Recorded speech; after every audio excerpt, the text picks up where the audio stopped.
Welcome to the Bloom Where You're Planted podcast from Never Too Late Cafe. I'm your host, Laura Womack. Each week we sit down for a chat with someone just like you, someone who had an idea, a passion, a dream, or sometimes just a thought, and planted that seed, watched it grow into something they wanted to share with the world. If you have an idea for a topic or someone that would be a guest for the Bloom Where You're Planted podcast, feel free to reach out to us on Facebook, where you can join our Never Too Late Cafe Facebook group. We'd love to hear from you. And I have a very special guest with me today, Itto Outini. Hi, and welcome. Hi, Laura. Thank you so much for inviting me.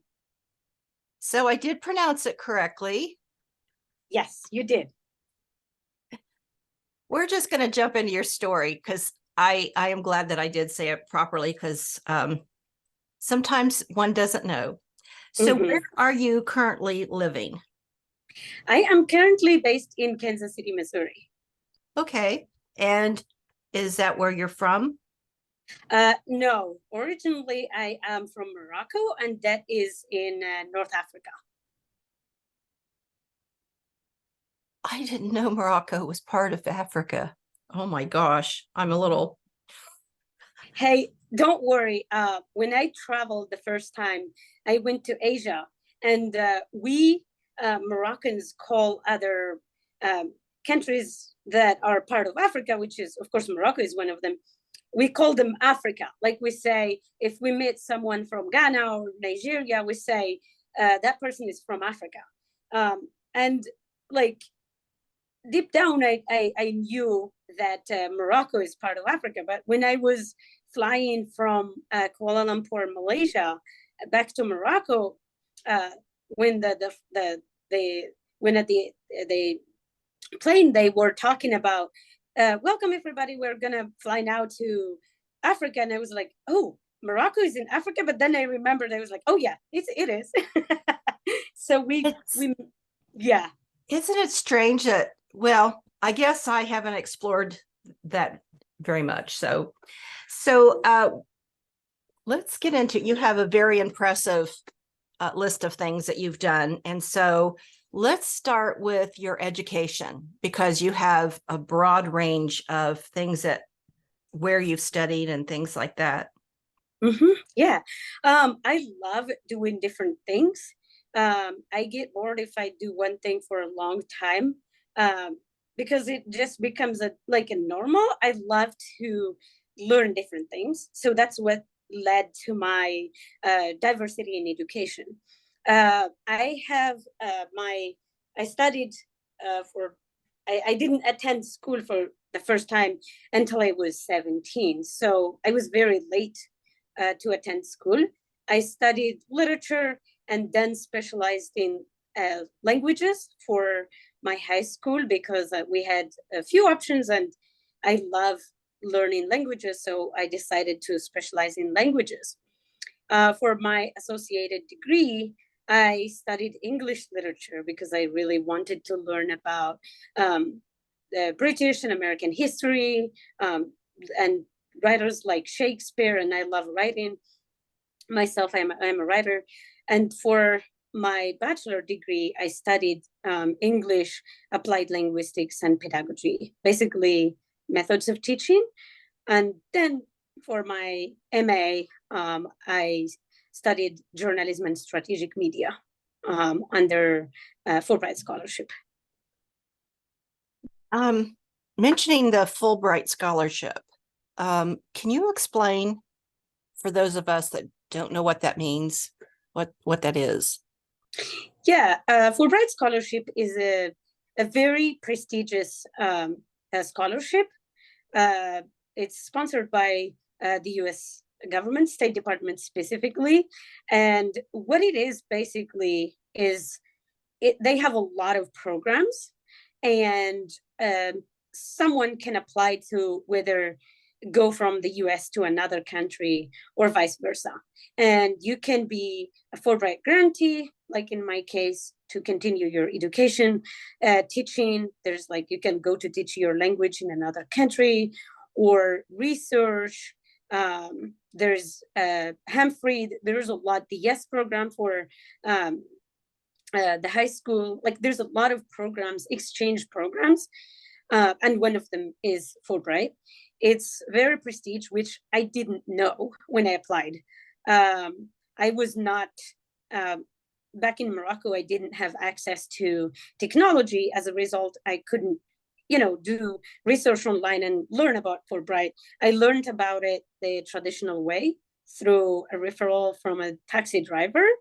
And the people there just like welcomed me with open arms and valued me as a normal human being, and told me if I took exam, did good at my TOEFL and GRE, as well as my university, get my degree, I can apply to Fulbright. So I was working towards that while being totally ignorant about what the program is, how prestigious it is.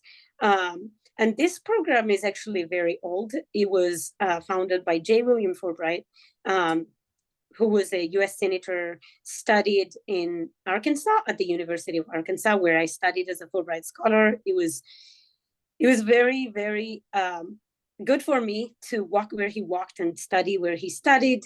I had the pleasure of meeting some of his extended family. And basically, he founded it after he went abroad to study. And the mission of the program is to spread peace through education. And he founded it to do just that. And when people go from one country to another, not only to do research, but also like contribute to cultural understanding, peace through education, and just basically trying to do good in the world and trying to make the world a better place. Yeah. So you had you talked about writing. Are there particular topics that you like to write on? I write about a lot of things, not much about science because I just didn't study science. But I write profiles, essays, op-eds, and newsletters. I am also working on a nonfiction novel, as well as my memoir titled Blindness is the Light of My Life. And I'm with my memoir now doing final touches, and I'm hoping to publish it sometime soon. Wow. Yeah. So we did chat briefly before we started to record our interview today, and you had mentioned languages. I know that you said that you had studied languages. Can you go a little further on how diverse you are on languages? Yeah, so a little bit about me. Of course, I don't think that's the reason I love and enjoy learning languages. But basically, I grew up in different parts of Morocco, where even though like the dialects spoken are closer, but not much. So I moved a lot because both of my parents died. So I moved between family members, and I was born and learned the first language I learned to speak was Tamazight, which is a native Moroccan, one of the languages of native Moroccans. And then I learned Darija, which is an Arabic dialect of that Moroccan that we speak in Morocco, and then French, and then other three Amazigh or Berber languages, and other dialects from all the parts of the Arab world, Standard Arabic, and the last one I learned is English. And my love to English is like really strong. I love the English language, and the first time I heard it was when I don't know if they were missionaries because I didn't speak the language, but Americans or other foreigners from other country who spoke English visited one of the parts of the country where I was at the time. and I called it American. I didn't understand that it's called English. And I said, I really want to learn this language. And at the time, I wasn't even going to school. I didn't know how to learn it or what was required for me to learn the language. But when I started school, as I said earlier, for the first time at the age of 17, uh, to me, that was like someone who was deprived of everything for a long time. And then you give it to them and they just take all of it in. And that's how I took all my education. I learned Braille, which is a method that blind people use to read and write in one day. I learned standard Arabic in a few weeks and French, and the other languages I just picked as I go, just by listening to things. And with English, I really I had a dream to come to the U.S., go to Miami Beach, work for the UN, and study in the U.S. So those dreams were, I guess, the strongest motivation that pushed me to do whatever I could to learn English. And I was when I, like as I said, my parents died and my family abandoned me. I was homeless for 6 years, and those dreams were very emotionally supported me, and also psychologically. And my imagination went beyond what I wouldn't say my eyes could see because I am blind, but went beyond what my feet or hands could feel or touch. My imagination took me to the headquarters of the UN, Miami Beach, the warmth of it when I was sleeping in the snow and struggling and fighting and, was struggling financially because I didn't have much support. So I was all my brain and my hope and my future was attached to everything that required the English language. And when we were in high school, we had English as a subject, and I made it my almost full time. I also met an American couple who helped me attend the American Language Center, where students or anyone who wanted to improve their English, people who, for example, have family in the US and wanted to immigrate or come and visit, or, for example, if someone wanted to teach English. So people were going there to learn the language. And I attended the first one in a city called Meknes in Morocco, and I was welcomed, and that just increased my love and like my desire to learn the language. And when I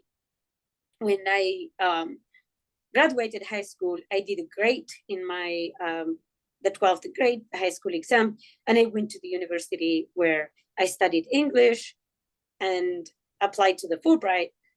And of course, since then, like I've read a lot of literature, and now I can write in other languages, but I mainly write in English. I think in English. I think it was this morning or yesterday when I asked myself and thought, I wonder if Americans think about English the way I do.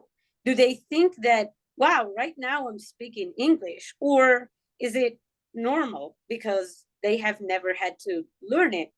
And of course, does this apply to anyone who is a monolingual, or do even people who are bilingual or multilingual like myself think about languages this way?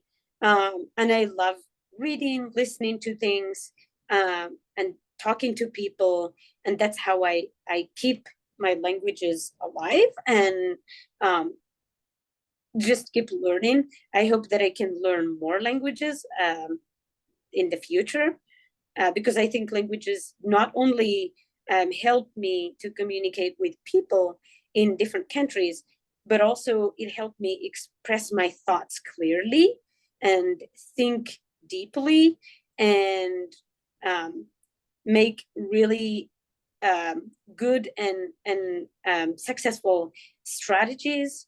And it's not like when thoughts are easier, but for me, thoughts require different approach.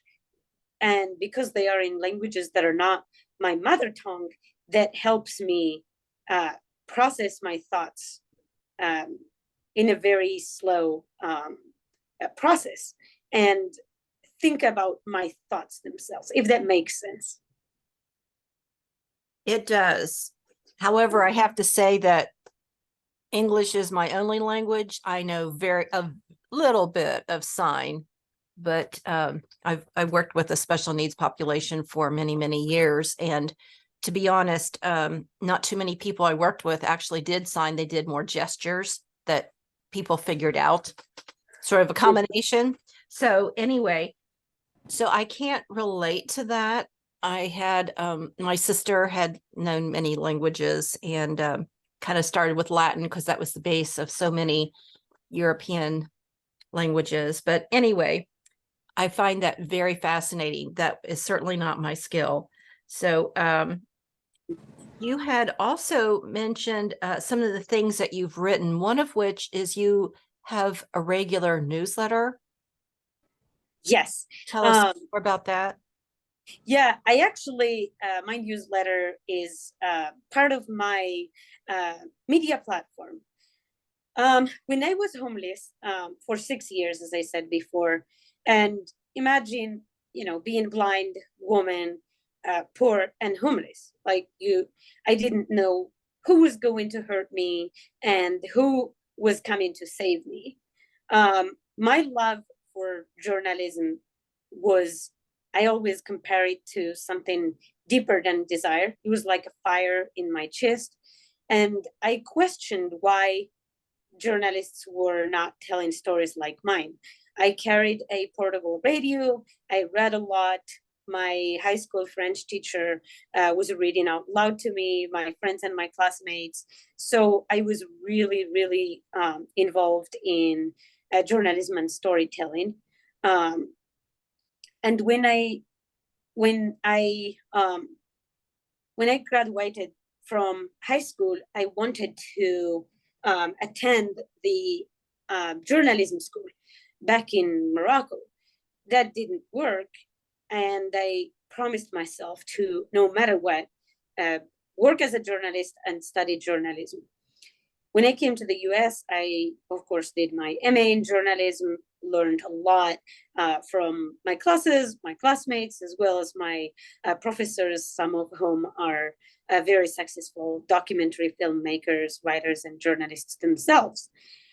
And I worked a little bit for an international magazine. And then I decided, well, I needed to have my own media platform. That was a dream. When I applied to the Fulbright Scholarship, I said in my letter that my dream one day is to have an international media platform where I can write and support others to do the same.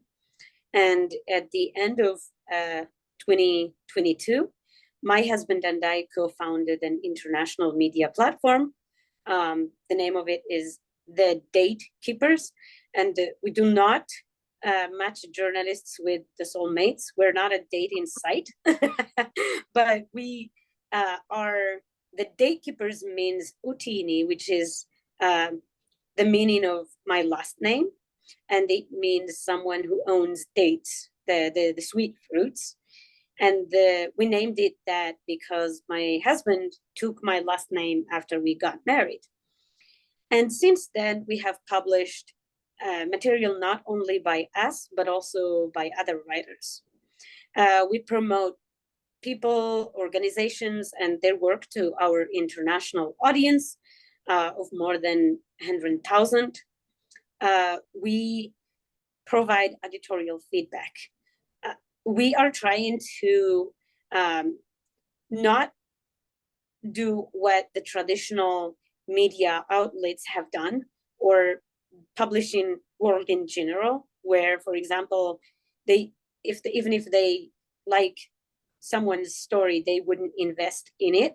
For us, we invest in our writers. We give them editorial feedback, comments. We help them brainstorm if they want to write for us, to like find the topics they like and help them write profiles and op-eds and essays and give them a platform, because writing does not only help a person professionally, but I personally strongly believe that it also helps emotionally. It's the best therapy out there.